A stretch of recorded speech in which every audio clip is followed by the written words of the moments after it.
नमस्कार दोस्तों, OCN network में आपका स्वागत है। मैं हूं ओमकार चौधरी।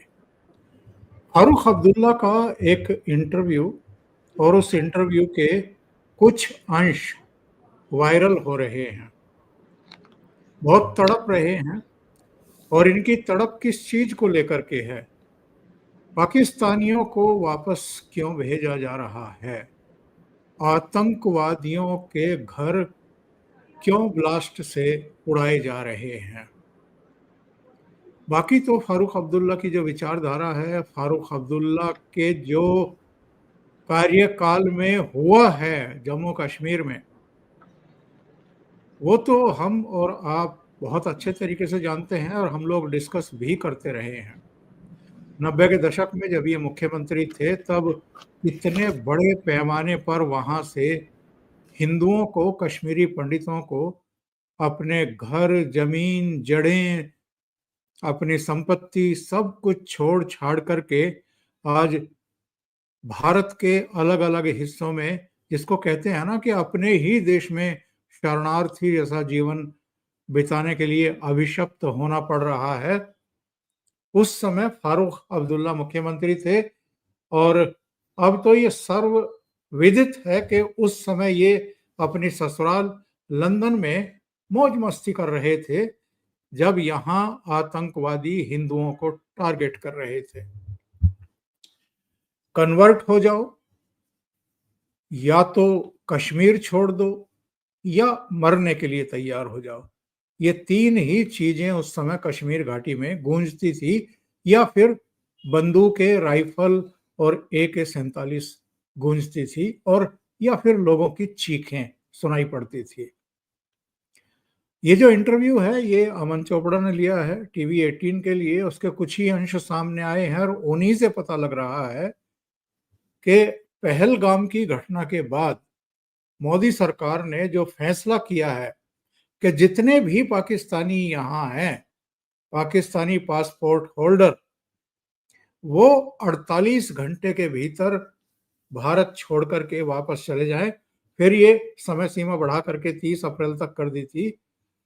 तो फारूक अब्दुल्ला कह रहे हैं कि ये मानवता के खिलाफ फैसला है और इनको आतंकवादियों के घर भी जो उड़ाए गए हैं उससे भी पीड़ा हो रही है। मेरे साथ जुड़ रहे हैं आपके चिर परिचित वरिष्ठ पत्रकार धीरेन्द्र पुंडीर। तो धीरेन्द्र जी को जोड़ करके चर्चा को आगे बढ़ाते हैं। धीरेन्द्र जी, बहुत स्वागत है आपका। फारूक अब्दुल्ला के जो बयान आए हैं साहब, हालांकि उन्होंने, जब उनसे पूछा गया कि आपने एक बार ये भी कहा था कि पाकिस्तान ने भी कोई चूड़ियां नहीं पहन रखी हैं, उसके पास भी परमाणु हथियार हैं और वो भी जवाब देना जानता है, तो फारूक अब्दुल्ला ने कहा कि मेरी गलतफहमी थी, वो मेरी गलत बयानी थी, मैं उसके लिए माफी मांगता हूं। मैं सोच रहा था कि पाकिस्तान शायद सुधर जाएगा, लेकिन पाकिस्तान नहीं सुधरा। जी धीरेन्द्र जी। सर देखिए, पूरे कश्मीर की समस्या को अगर आप आंकते हैं तो उसमें एक समस्या शेख अब्दुल्ला परिवार भी है, जो कभी जब वो सत्ता में होता है, मतलब एक बड़ा इंटरेस्टिंग बात यह है, जब मुंबई से गए हुए पत्रकार कुछ लोग गए थे, मतलब दिल्ली से, और उस समय ये 90 के दशक की बात है, तो उन्होंने जब बातचीतें की, अलग किया, तो उन्होंने जो उनकी जो फील्डिंग थी, उनका ये कहना था कि जो सत्ता में है, बल्कि पाकिस्तान का एक पत्रकार भी आया था, उसका नाम दिया था उन्होंने अपने फ्रोजन टर्बुलेंस में, अपनी उसमें बुक में, कि जब वो आया तो उसने बातचीत में कहा कि जो सत्ता में है वो भारत का समर्थन कर रहे हैं, जो विपक्ष में है वो भारत का विरोध कर रहे हैं। अब्दुल्ला फैमिली, मुझे लगता है कि पूरे कश्मीर की जितनी रिडल्स हैं जिनको सुलझाया जाना चाहिए और पूरे देश को, बाकी पूरे देश को उसके बारे में और बेहतर तरीके से बताया जाना चाहिए, वो एक शेख अब्दुल्ला फैमिली है। क्योंकि अगर आप शेख अब्दुल्ला के लिए देखें तो कश्मीर में भारत की उम्मीद के तौर पर पंडित जवाहरलाल नेहरू ने उनको लिखा था कि वो भारत की उम्मीद थे। बाद में पंडित जवाहरलाल नेहरू 1953 में उनको खत में लिख रहे थे कि अगर नेशनल कॉन्फ्रेंस ने उनको नहीं माना इनको कि जो हमसे वादे की जो बातचीत की तो मेरी हालत यहाँ बहुत खराब हो जाएगी। अचानक उनको वो दिखने लगे। इसके बाद बहुत इंटरेस्टिंग बात यह है कि 1934 में जब ये बनती है तब ये मुस्लिम कॉन्फ्रेंस बनती है, यानी मुस्लिमों के लिए जो महाज काम करता है। 1939 में फिर ये नेशनल कॉन्फ्रेंस हो जाती है। मैं आपको एक बयान सिर्फ पढ़ के सुना देता हूं। आप मतलब मुझे लगता है कि बातचीत की शुरुआत उस तरह से हो तो ज्यादा बेहतर रहे। सेना और अर्धसैनिक बलों की लगातार क्रूरता और बर्बरता से समूचा कश्मीर दर्द से करहा रहा है। यहाँ 20 जनवरी के बाद से निहत्थे और मासूम लोगों के खून की होली खेली जा रही है। इस खूनी होली का मंजर पिछले 25 दिनों से दिख रहा है। घाटी के विभिन्न क्षेत्र खासकर श्रीनगर नाजी कैंप में तब्दील हो गए हैं। ऐसा लग रहा है राज्यपाल हलाकू और चंगेज खान जैसा है जो घाटी को कब्रगाह में तब्दील करना चाह रहा है। 20 जनवरी से जारी कर्फ्यू के कारण कहना कठिन हो गया सैनिक और अर्धसैनिक बलों की गोलियों के शिकार कितने लोग हुए और इस नरसंहार में कितने घरों का विनाश हुआ, यह बहुत अफसोस की बात है। ऐसी विषम परिस्थिति पैदा करने के लिए जो जिम्मेदार हैं वही लोगों को यकीन दिला रहे कि कश्मीर में स्थिति सामान्य होने वाली है। उनके कश्मीरी जनता देख रही है, उनके अजीज वतन को कब्रगाह में तब्दील किया जा रहा है। मैं मानवाधिकार के राष्ट्रीय और अंतर्राष्ट्रीय रहनुमाओं से अपील करता हूं, सेना और अर्धसैनिक बलों के हाथों हुई व्यापक स्तरीय हत्या की अंतर्राष्ट्रीय जांच हो। ये माननीय फारूक अब्दुल्ला साहब का बयान है। ये उन्होंने 15 जनवरी को दिया था। 15 जनवरी को उन्होंने ये जारी किया था। 1990 का बयान है। तो आप इस बयान को और जो भारत के खिलाफ वहाँ जो हुर्रियत और तमाम कॉन्फ्रेंस, उन सब के बयानों में अगर आपको कोई अंतर दिखता हो तो बताइए। तो ये जो फारूक अब्दुल्ला है, मैं तो ये मतलब लोग अभी उनका एक बयान आप देख रहे थे कि अब बहुत कुछ होगा, अब आप उड़ा दीजिए उनको पाकिस्तान को और अब आप छोड़ा नहीं जाएगा। ये सब चीजें आपने अभी देखी है कि अब कुछ बड़ा कीजिए, तो वो कल को क्या कह देंगे इसका कोई भरोसा नहीं है। सबसे बड़ी बात दरअसल ये हो जाती है जब आप किसी जनता को उस लेवल तक ले जाएं कि वो इंडोक्ट्रिनेशन हो या आपके लिए पागलपन की हद तक हो या फिर उसको कोई एक दूसरे तरीके को हो। कश्मीर में अगर आप गौर करेंगे तो शुरुआत से ही है, ये कोई नई चीज नहीं है। वहां इस पूरी लड़ाई को इस्लामिक टच देकर हमेशा साथ रखा, खासतौर से नेशनल कॉन्फ्रेंस ने। वो जब सत्ता में रही तो वो भारत के लिए वहां से बताती रही लड़ने के लिए, लेकिन विधानसभाओं में उसकी पार्टी के लोग खुलेआम ये कहते रहे। मैं आपको ऐसे बाकायदा विधानसभा के भाषण दे सकते हूँ जिसमें वो साफ कह रहा है कि हम पहले मुस्लिम हैं, फिर बाद में भारतीय हैं और कश्मीरी हैं। ये तमाम चीजें यानी कंट्राडिक्शन जो है ये पूरा कश्मीर की इस लीडरशिप के उसमें है, जिसमें सबसे बड़ा हिस्सा अब्दुल्ला का था। आपको याद होगा जब कश्मीर के हालात खराब थे तो आपने जिक्र किया वो लंदन में घूम रहे थे। इसके अलावा तमाम जगह पर इसके बावजूद वो आ जाते हैं और फिर वो कभी आप देखेंगे कि भजन गाने लगते हैं, वो बाकायदा मंच पे बैठते हैं, बहुत अच्छा वो इसे फिर कभी आपको कुछ और करते दिखेंगे। तो ये एक ऐसी जो डिल्यूजन वाला एक आइडिया होता है जो लोगों को उसमें रखता है और आप जानते नहीं कि वो कब सही बोल रहे हैं, कब वो अंदर से बोल रहे हैं। तो आप इस कंफ्यूजन में हमेशा रहते हैं, यानी दोनों हाथों में। चूंकि आपने ये जिक्र किया इसीलिए मैं आपको कश्मीर वाले से शुरू किया। तो मैं आपको बता दूं कि ये नेशनल कॉन्फ्रेंस का आज का रुख नहीं है। 1982 में इस पर जो कश्मीर के जो लोग थे जो पाकिस्तान में थे उनको लाने के लिए पुनर्वास अधिनियम 1982 बाकायदा पास किया गया था, जो एक इलॉजिकल था, पूरी तरह से था। वो इसलिए किया गया था कि जो पाक अधिकृत कश्मीर या पाकिस्तान चले गए हैं वैसे कश्मीरियों को दोबारा उनके परिवार और सगे संबंधियों से मिलाना जो बिछड़ गए, पुनर्वास बिल क्यों, ये पुस्तिका बाकायदा उन्होंने जारी की थी, पेश किया था और कहा था राज्य की जनता को वापस लाने और दोबारा बसाने का अवसर मिला है। ये बात थी। उन्होंने पुंछ और राजौरी जिलों में मतलब बेसिकली मुसलमान बहुलता और 72 कश्मीर योजना को उनका आइडिया था ये सब जाए, और ये बिल बाकायदा लाने की कोशिश की गई। बाद में ये कोर्ट में पड़ा रहा, राज्यपाल के पास गया, अलग गया, लेकिन ये एक पहले से आइडिया है। इसीलिए अगर आप पुराना इतिहास जानते हैं तो आप उनकी हर एक बयान को उससे रिलेट कर सकते हैं। ओंकार जी। तो धीरेन्द्र जी, आपने कहा है कि जो फारूक अब्दुल्ला का परिवार है, शेख अब्दुल्ला, फारूक अब्दुल्ला या उमर अब्दुल्ला, ये खुद कश्मीर के लिए बड़ी समस्या रहा है। और मुफ्ती मोहम्मद सईद का परिवार, देखिए पीडीपी की कहानी भी लगभग वही है, चूंकि कश्मीर में अगर हम देखें तो विशुद्ध तौर पर राजवंशीय राजनीति वहां बहुत ताकत के साथ है। सिर्फ यही नहीं है, वहां अगर आप जाएंगे मीरवाइज, जो फारूक का परिवार है वो मीरवाइज का, मौलवी का परिवार है, वो उसकी ताकत रखता है। तो गनी लोन का आपने देखा होगा, लोन परिवार है। तो वहां आपको उस तरह की कोई व्यवस्था दिखेगी नहीं कि नए लोग उभर के आ रहे हैं। पारिवारिक से आपने देखा गृह मंत्री बनाया गया, मतलब पहले इस देश के पहले मुस्लिम गृह मंत्री के तौर पर मुफ्ती मोहम्मद सईद को जगह दी गई। और उससे पहले कांग्रेस के साथ उनका लंबा राब्ता रहा, इसके बाद इसमें रहे तमाम चीजें। लेकिन आप जब देखते थे, जब सत्ता में हो तो अलग चीज होती थी। जैसे ही सत्ता गई तो बाकायदा कश्मीर को एक ऐसी छड़ी के तौर पर इस्तेमाल किया गया कि अगर आप पे सत्ता नहीं है, अगर आप विपक्ष में हैं, तो आप उनकी जो भी जायज नाजायज मांगे हैं उनको केंद्र सरकार को पूरा करना है, अगर आपको शांत रखना है। आपने पूरी तरह से एक स्टेट को एक ज्योग्राफिकल रेंट की जगह बना दिया था, जहां आप तिरंगा फहराने की कीमत देना चाहते थे। वो इस बात के पैसे लेते थे कि हम आपको यहां तिरंगा फहराने दे रहे हैं।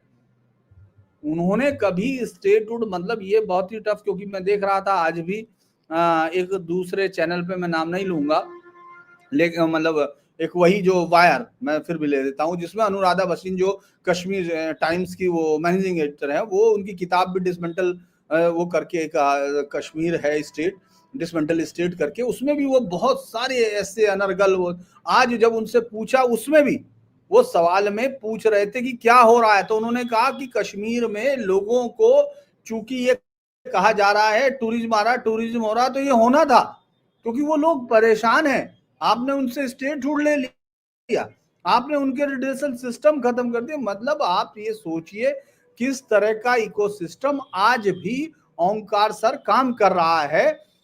आप उसी चीज को सब जगह महसूस कर सकते हैं। ये कैसे संभव है कि निरंतर आप, मतलब सिर्फ यही नहीं कह रहा हूं मैं आपको एक बहुत ही अच्छा कोट बल्कि कांग्रेस के उनका देता हूं, क्योंकि जब हम लोग बात ही कर रहे हैं तो कुछ इसलिए क्योंकि रिकॉर्ड रहना चाहिए।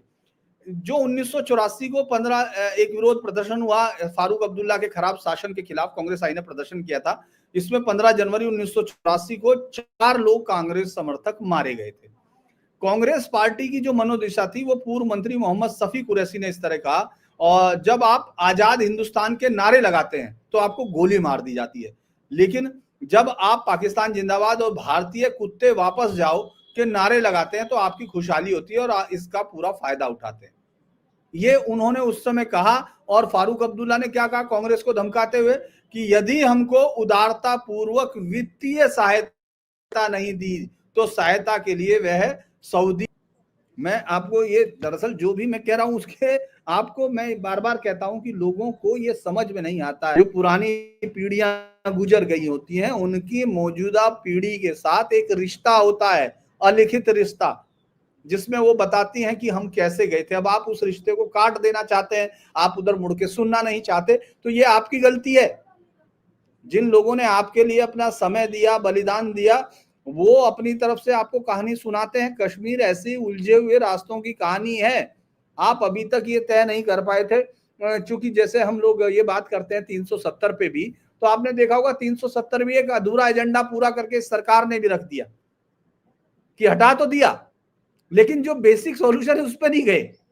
तो वो बहुत जरूरी होगा, आज नहीं होगा तो कल होगा। हम इस तरह की बातें लगातार करते रहेंगे, लेकिन हम का एक आइडिया होता है, म्यूनिक आइडिया, जो एक आइडियोलॉजी है कि साहब धीरे धीरे हो जाएगा, सब अपने आप से ठीक हो जाएगा धीरे धीरे। ऐसे होता नहीं है, क्योंकि वो लोग आपको हाथ मरोड़ते मरोड़ते गर्दन तक पहुंच जाते हैं, क्योंकि आप सत्ता, न्याय और अपने मूलभूत जीवन आदर्शों का उल्लंघन करते हैं उनसे समझौता करने में।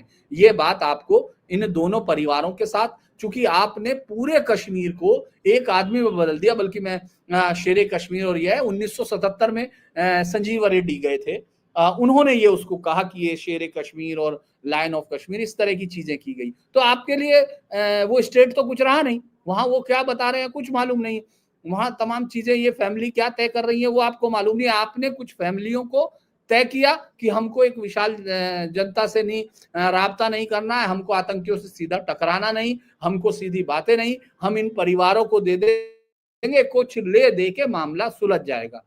तो आप ये देखिए, रूबिया सईद का किडनैप हुआ, रूबिया सईद के किडनैप पे आपने आतंकी छोड़े, हिंदुस्तान के गृह मंत्री की बेटी का अपहरण किया गया, और ये सबको मालूम है कि क्या हुआ होगा।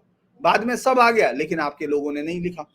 बाद में ये भी आया कितनी आसानी से वो किडनैप हुआ था, और कितने मुश्किल आपने आतंकी छोड़े थे जिनको पकड़ने में आपके जवानों की जाने गई थी। ये इसके बाद आप मैं कश्मीर फाइल एक किताब है जो बहुत ही अच्छा वहां के एक जर्नलिस्ट ने लिखी थी, उसने बताया कि पीडीपी के घर में उसने कैसे आतंकियों को देखा है। वो खुद पीडीपी का मेंबर था, मतलब पीडीपी के पास बहुत लंबे समय से कवर किया। तो ये कहानियां हैं, और उन परिवारों पे मुझे लगता है सीधे तौर पर आते हैं। बाकी कैसे समझती हैं सरकारें वो तो उनके ऊपर तय होता है। ये संयोग है या एक बहुत बड़ी साजिश है कि 5 अगस्त 2019 से लेकर के जब तक उमर अब्दुल्ला के नेतृत्व में सरकार नहीं बन जाती है तब तक कश्मीर आम तौर पर शांत रहता है। छुटपुट कहीं टारगेटिंग हिंसा हुई वो अलग बात है, लेकिन जैसे ही ये मुख्यमंत्री बनते हैं तो ओजीडब्ल्यू जो है वो खुलकर खेलने लगते हैं वहां पर, और घुसपैठ भी होने लगती है, और पहलगाम जैसी वारदात भी हो गई। देखिए, मैं कई बार ये सोचता हूँ इस बातों को, जब से हम लोग देख रहे हैं, जब से कश्मीर को हम लोग साथ हमारे पास हुआ, जब तक महाराजा हरि सिंह का हमारा एक्सेशन हुआ, कॉर्ड ऑफ एक्सेशन है जो बाकी देश के राज्यों जैसा ही हुआ, बाद में जिसको एक हमारी लीडरशिप की कमजोर रगों ने जो है उसको इस तरह से बना दिया कि वो एक ब्लैकमेलिंग पॉइंट बन गया। बल्कि बहुत इंटरेस्टिंग वो था कि जब उन्होंने समर्थन किया तो उनसे पूछा गया पटेल साहब से, पटेल साहब को, उस घटना को मैं आपको रेफरेंस देना चाह रहा था, तो उसमें उन्होंने कहा था कि ये बात तो सही है, प्रॉब्लम्स मतलब उनको मालूम था, लेकिन उन्होंने कहा कि आने वाले शासकों की यानी जो देश रहेंगे ये भारत रहेगा और कश्मीर रहेगा, ये व्यक्ति नहीं रहेंगे, तो हमारी जो इच्छा शक्ति होगी वो कंट्रोल करेगी। लेकिन वो मुझे लगता नहीं हुआ नहीं।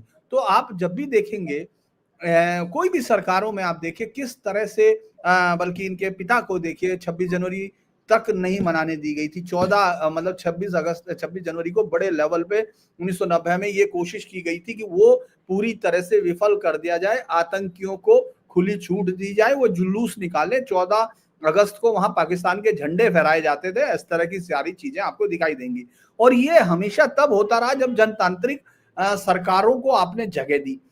हालांकि मैं ये नहीं कह रहा कि उस समय नहीं हो रहा होगा, क्योंकि हिंसा हम लोग वहां के कैरेक्टर को चूंकि लंबे समय से आपने उनको पनपने दिया, इसलिए आप देख रहे हैं। जो मैंने अभी आपको शफी कुरैशी का उदाहरण दिया, शफी कुरैशी का उदाहरण भी मैं इसलिए दे रहा था, ये भी जानना बहुत जिम्मे है। मैं ये कहता हूँ कश्मीर को समझना, मतलब कोई पत्रकार अगर वहां जाके रहा है तो वो पूरे देश को समझ सकता है, लेकिन कश्मीरों को समझने में शायद और बहुत समय लगेगा। मोहम्मद शफी कुरैशी साहब जो है 1944 में मुसलमान, वो माफ कीजिएगा, पाकिस्तान स्टूडेंट फेडरेशन बनाई उन्होंने 1944 में, इसलिए ताकि पाकिस्तान में विलय हो। 1944, 45, 46 में रहा, और बाद में वही शख्स कांग्रेस को घाटी में लाने वाले हुए, प्रेसिडेंट हुए, और बाद में वो केंद्रीय मंत्री भी रहे। आपकी जानकारी के लिए मैं बता दूं 3 बार उन्होंने अलग अलग राज्य स्तर का केंद्रीय पद लिया। तो कश्मीर में आपको इस तरह की चीजें लगातार दिखेंगी कि सत्ता में है तो वो उनको छोड़ते हैं। जैसे सपोज कीजिए कोई पकड़ा जाता था उस समय कोई आतंकी, तो जो बड़ा आतंकी होता था वो आराम से बाहर भी हो जा सकता है। मैं इस मामले में सुरक्षा बलों की, मतलब कश्मीरी पुलिस की जरूर तारीफ करूंगा। ओंकार सर, इस देश में जो मेडल मिलते हैं, जब प्रेसिडेंट मेडल दिए जाते हैं बहादुरी के, तो आप देखेंगे जम्मू कश्मीर के उन जवानों को जो इस देश के लिए लड़ते हैं।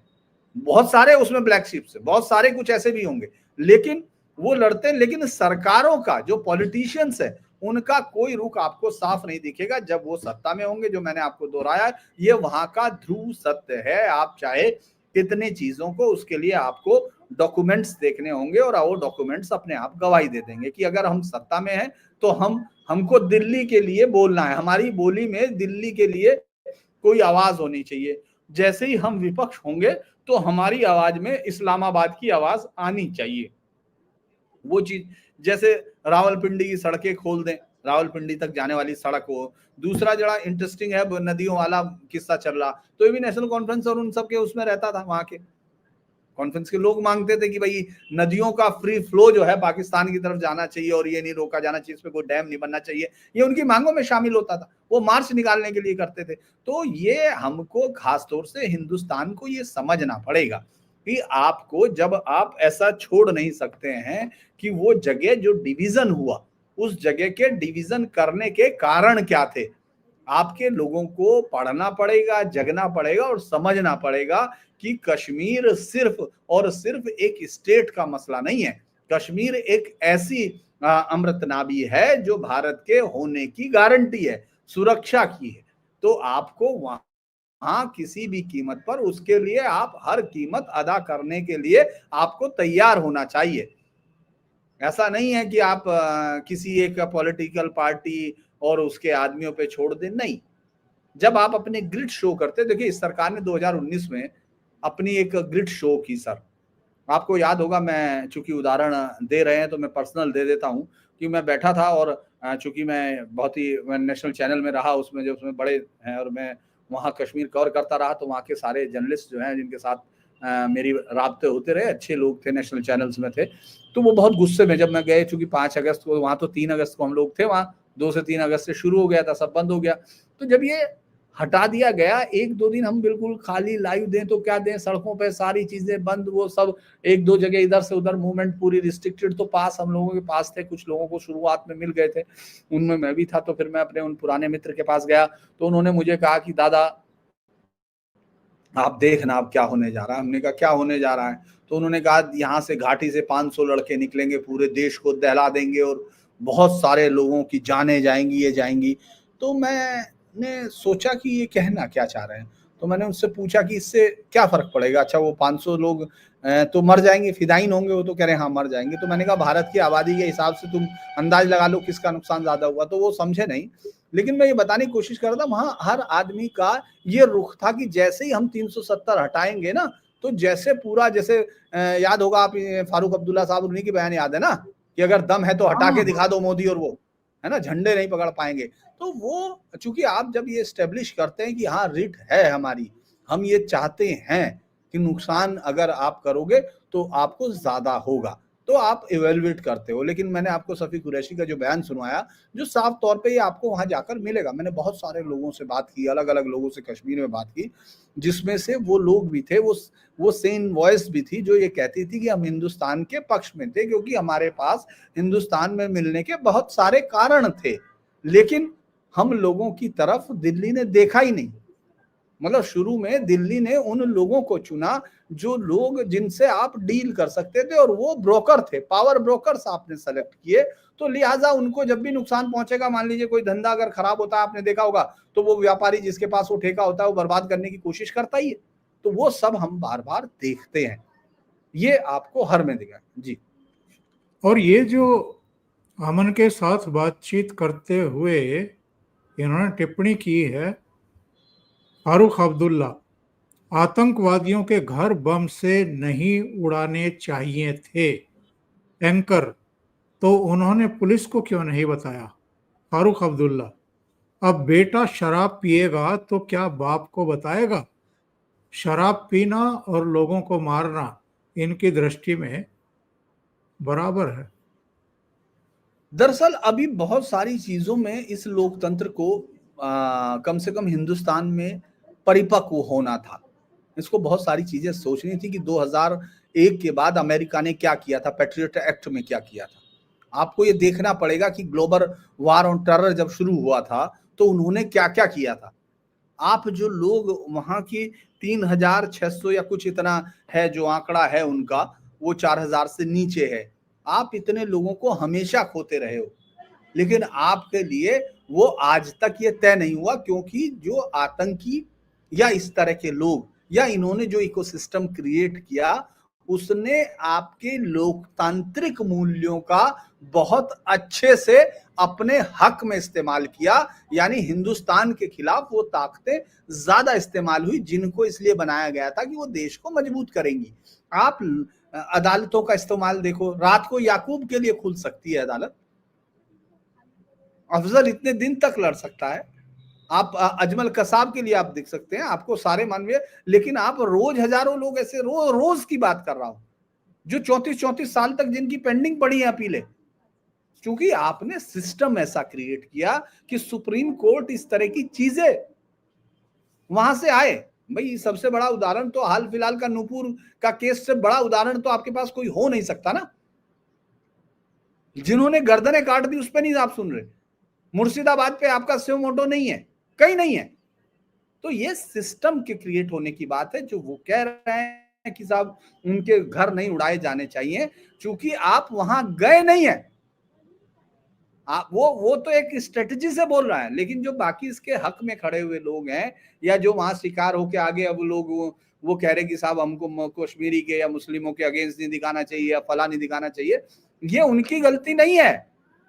ये आपने इकोसिस्टम खड़ा किया है। लोग आपके जानते नहीं है कि वो जो बोल रहे हैं उसका मतलब क्या है। क्योंकि आप ये सोचिए, जिन परिवारों ने उन लोगों के सहारे ताकत अर्जित की है, क्योंकि आप और हम लोगों ने तो इसको हटा दीजिए, टेररिज्म, क्रिमिनल तो आपने देखे हैं, क्रिमिनल तो हम लोगों के आसपास भी होते हैं। उनके परिवार उन क्रिमिनल की जो अकूत अर्जित अवैध संपत्ति है और जो बाहुबल से अर्जित आतंक है उसका फायदा उठाते हैं। तब तक वो अपने विधान उसमें ब्लॉक प्रमुखी में निर्दलीय चुने जाते हैं, नहीं तो जिला पंचायत में निर्दलीय चुने जाते हैं, नहीं तो गांव प्रधानी में चुने जाते हैं। उनको सम्मान दिया जाता है। और वो सम्मान का उदाहरण अगर आपके पास वो वीडियो है, मैंने तो वो देखा है, मेरे पास है, जिसमें वो जब आर्मी का जवान अफसर उसको समझा रहा है, उस परिवार में आप देखिए, याद कीजिए कि जब वो ये समझा रहा है आर्मी का जवान, तो वो ये कह रहा है कि आप ये सोचिए, उसको बताते हुए ये बताता है कि अगर हमको धमकी दी गई, वो ये कितनी बड़ी बात कह रहा है। मतलब वो जब कह रहा है कि अगर एनकाउंटर होगा तो हम आपको बुलाएंगे, आप अपने बेटे को कहना हथियार रख के समर्पण कर दे, या पत्नी को। तो वो कह रही कि अगर वो वापस आ गए तो मैं उसको खुद मार दूंगी। हाँ, आप समस्याओं की तरफ से आंखें चुरा लेंगे ना तो समस्याएं खत्म नहीं होती ओंकार जी, आप खत्म होते हैं। ये कोई लॉजिक ही नहीं है, ये कोई हो ही नहीं सकता। क्योंकि वो परिवार आतंक की उस आय, आतंक के उस सम्मान, क्योंकि जब वो मरेगा तो शहादत है, तो आप देखेंगे हजारों की भीड़ होगी इकट्ठी, और जब नहीं है तो वो मार के आ गया पुलिस वालों को, तो गाजी है, वो तो गाजी है, तो गाजी का सम्मान होगा। ये तमाम चीजें वहां आपको दिखाई देती हैं, और ये तमाम लीडरशिप उसको सस्टेन करने के लिए, ये इंसुलेशन है, ये समझने की जरूरत है। इनके साथ बातचीत नहीं हो सकती, क्योंकि आप कितना भी करते रहिए, ये जो कहानियां हैं, ये जो सुनाई जाती है कि साहब आप कितनों को क्या कर दोगे, कितनों को क्या कर दोगे, तो आप रोक भी नहीं पाओगे। आप ये जमीनें, ये सरकारें, ये देश, ये रोक नहीं पाओगे। आप लगातार आप देखेंगे कि मुर्शिदाबाद, मालदा, कालियाचक, ये जो हिस्से हैं, आप वहां जाकर अब अपने आप को एग्जर्ट करके दिखाइए। तो ये तो आपके सामने है, आप देख रहे हैं, और आपको जो तय करना वो करेंगे। कई बार लगता है कि ये लोग सामने पढ़ के कुछ कहते हैं और एक्चुअल में कर कुछ और रहे होते हैं। अब ये जो पाकिस्तानी ढूंढ ढूंढ करके वापस भेजे जा रहे हैं, कोई 20 साल से यहाँ था, कोई 17 साल से था, कोई 40-42 साल से महिला थी, और उसके यहाँ बच्चे भी हो गए, उन बच्चों की पढ़ाई लिखाई, शादी ब्याह सब हो गए, और वो अभी भी पाकिस्तान की ही बनी हुई हिंदुस्तान में बैठी हुई है। उनके राशन कार्ड भी बन गए, उनके वोटर आईडी कार्ड भी बन गए, सारे काम वो यहाँ कर रहे हैं, और अब उनको वापस भेजा जा रहा है। तो फारूक अब्दुल्ला के पेट में दर्द हो रहा है, ये मानवता के खिलाफ बता रहे हैं। मैं तो एक नाजिया इलाही का एक वीडियो आया था, मैं दर्शकों के लिए प्ले भी कर देता हूं, और फिर आपकी टिप्पणी चाहूंगा इस पर। सीआरपीएफ मोहम्मद मुनीर की पाकिस्तानी बीवी को बहुत बड़ी राहत मिली। जम्मू कश्मीर और लद्दाख के हाई कोर्ट ने मुसलमान सीआरपीएफ मोहम्मद मुनीर की पाकिस्तानी फुफ्फो की बेटी जो बीवी बनी थी उसको राहत दी और पाकिस्तान जाने से रोक लिया, भारत में रहेगी अब वो भारत में रहेगी। ठीक उसी तरीके से जैसे देश ने सानिया मिर्ज़ा को बहुत प्यार दिया था और सानिया मिर्ज़ा ने पाकिस्तान के कठमुल्ले को प्यार दिया और एक बच्चा पैदा किया। और सीमा गुलाम हैदर जो 4 बच्चों के साथ रघुपुरा आ गई और देश में एक बड़ी आबादी ने उसको अपनी भाभी बना लिया। उसी तरीके से पश्चिम बंगाल में शादी करने के लिए जावेरिया आई थी और पश्चिम बंगाल में ही रह गई और बस गई। तो टैक्स हम देंगे और उस टैक्स का पैसा का पूरा फ़ायदा जो है ये पाकिस्तानी लोग उठाएंगे और उसके बाद फिर पाकिस्तान से ही लोग आ करके भारत के हिंदुओं को चिन्हित करेंगे, उनके पैंट खोलेंगे, उनका खतना देखेंगे और फिर उनको धाएं गोली मारेंगे, उनसे कलमा पढ़वाएंगे। लेकिन भारत से पाकिस्तानियों को निकाला नहीं जा सकता है। मुझे लगता है कि जावेरिया और सीमा गुलाम हैदर और सानिया मिर्ज़ा तो किसी लाडली बहन योजना में आती है, इसलिए इनको तो निकाला ही नहीं जा सकता है, चाहे कुछ भी हो जाए। लेकिन मोहम्मद मुनीर जो सीआरपीएफ है, जो देश के जवान है, जिसने अपने फुफ्फो की पाकिस्तानी बेटी से शादी की, उसने कौन सी तीरंदाजी कर दी जो देश का यूनिफॉर्म पहन करके देश की रक्षा और सुरक्षा करने की कसम खा करके वो पाकिस्तानी बीवी के साथ निकाह विकाह पढ़ करके अब बच्चे पैदा कर रहा है। मुझे लगता है देश खतरे में है। वैलिड क्वेश्चन उठाए हैं नाजिया इलाही खान ने। अब 2-3 चीजें हैं। आप अगर अर्धसैनिक बल के जवान हैं, सेना के जवान हैं, तो आप पाकिस्तानी बहू लाएंगे, पत्नी लाएंगे और ये स्थितियां क्रिएट कर देंगे। आपकी तो निष्ठा के ऊपर, देशभक्ति के ऊपर भी सवाल खड़े होने चाहिए।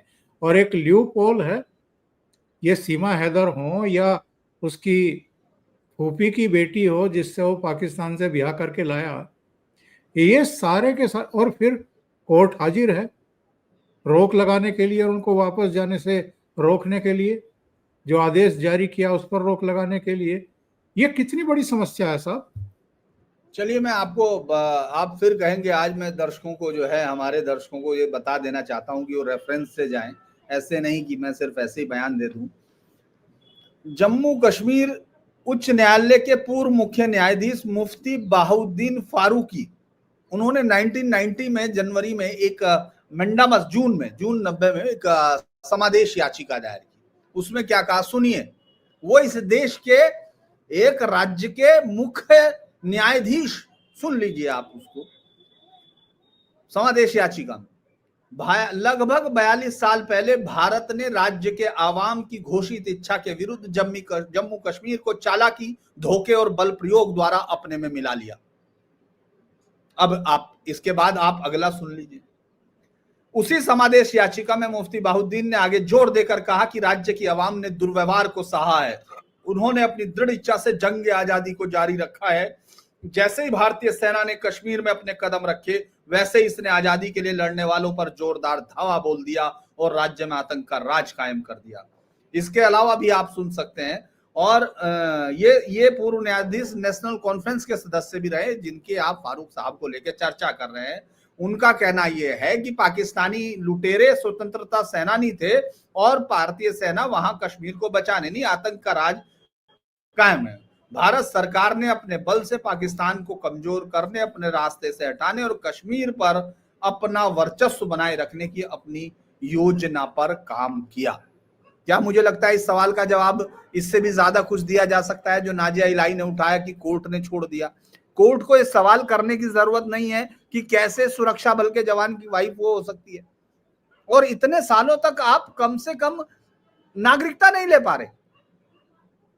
आपको दिख रहा है, आप देख रहे हैं, ये देश देख रहा है कि किस तरह से आप जो है पाकिस्तान के झंडे को उखाड़ रहे हैं ताकि सम्मान उसके लिए ले रहे हैं। पाकिस्तान जिंदाबाद, पाकिस्तान मुर्दाबाद के नारे पे मार रहे हैं।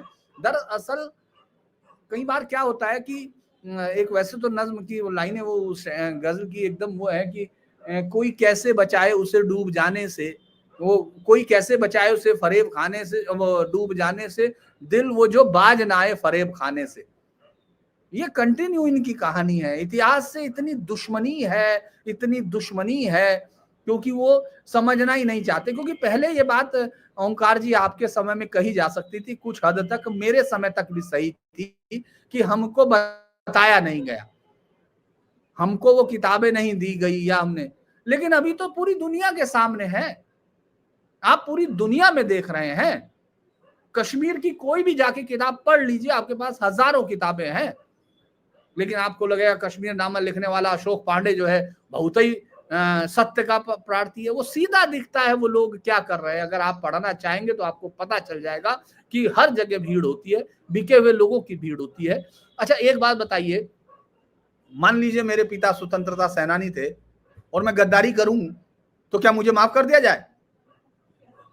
ये कौन सा कहानी है कि साहब इनके पिता, इनकी बात ज्यादा सुन लीजिए क्योंकि ये अभी शहीद हो गए, इनके घर वालों को मार दिया गया, तो जो कह रहे वो कोई नहीं, वो देश अपने से सोचता है भाई, वो एक व्यक्तिगत बात है। वो दुख की पीढ़ी में किसी का मन कुछ भी हो सकता है, वो किसी को क्षमा भी कर सकते हैं, क्योंकि ये तो कहा गया है आपको क्षमा देने का वो है, ये किसी को नहीं है। लेकिन राष्ट्र अपने तरीके से सोचता है, राष्ट्र आपकी भावनाओं पे नहीं जाता। आप ये सोचिए कैसे ये संभव है कि 88,000 से लाखों महिलाएं इस देश में पाकिस्तान की नागरिकता पर रह रही हैं, उनके बच्चे पैदा हो रहे हैं, उनके लोग रह रहे हैं, और उनसे आप उम्मीद कर रहे हो कि वो कल को जब पत्थर बजाने वाले उस महान नेता का अनुसरण नहीं करेंगे जो भारत की फौजों के ट्रकों पर पत्थर फेंकता था 10 साल का। बहुत बहुत धन्यवाद धीरेन्द्र जी जुड़ने के लिए और एक महत्वपूर्ण मुद्दे पर चर्चा करने के लिए। Thank you so much. नमस्कार।